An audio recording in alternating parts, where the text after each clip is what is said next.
waaw Bombardier ñëpp a ngi sa ginnaaw sénégalais yëpp a ngi sa ginnaaw aussi ñu ngi lay ñaanal ndam vraiment donc voilà yow daal jàppal ne ñëpp a ngi sa. waaw Bombardier ñëpp a ngi sa ginnaaw sénégalais yëpp a ngi sa ginnaaw aussi ñu ngi lay ñaanal ndam vraiment donc voilà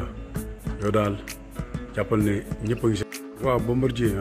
ñëpp a ngi sa ginnaaw sénégalais yëpp a ngi sa ginnaaw aussi ñu ngi lay ñaanal ndam vraiment donc voilà yow daal jàppal ne ñëpp a ngi sa. waaw Bombardier ñëpp a ngi sa ginnaaw sénégalais yëpp a ngi sa ginnaaw aussi ñu ngi lay ñaanal ndam vraiment donc voilà yow daal jàppal ne ñëpp a ngi sa. waaw asalaamaaleykum Sénégal asalaamaaleykum àdduna waaw Bombardier ñoo ngi lay ñaanal yàlla may la ndam ci MMA bi nga xamante ne moom ngay def donc voilà man Balla Gaye numéro 2 sa adversaire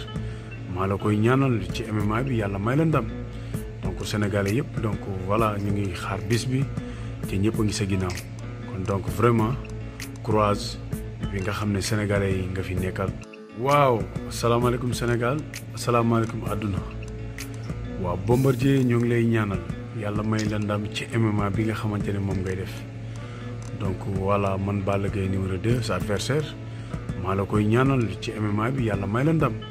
donc sénégalais yëpp donc voilà ñu ngi xaar bis bi te ñëpp a ngi sa ginnaaw kon donc vraiment courage bi nga xam ne sénégalais yi nga fi nekkal.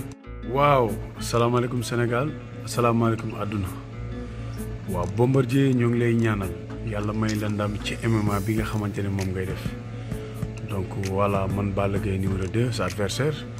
maa la koy ñaanal ci MMA bi yàlla may la ndam donc sénégalais yëpp donc voilà ñu ngi xaar bis bi te ñëpp a ngi sa ginnaaw kon donc vraiment courage bi nga xam ne sénégalais yi nga fi nekkal. waaw asalaamaaleykum Sénégal asalaamaaleykum àdduna waaw Bombardier ñoo ngi lay ñaanal yàlla may la ndam ci MMA bi nga xamante ne moom ngay def donc voilà man Balla Gaye numéro 2 sa adversaire maa la koy ñaanal ci MMA bi yàlla may la ndam donc sénégalais yëpp donc voilà ñu ngi xaar bis bi te ñëpp a ngi sa ginnaaw kon donc vraiment courage bi nga xam ne sénégalais yi nga fi nekkal.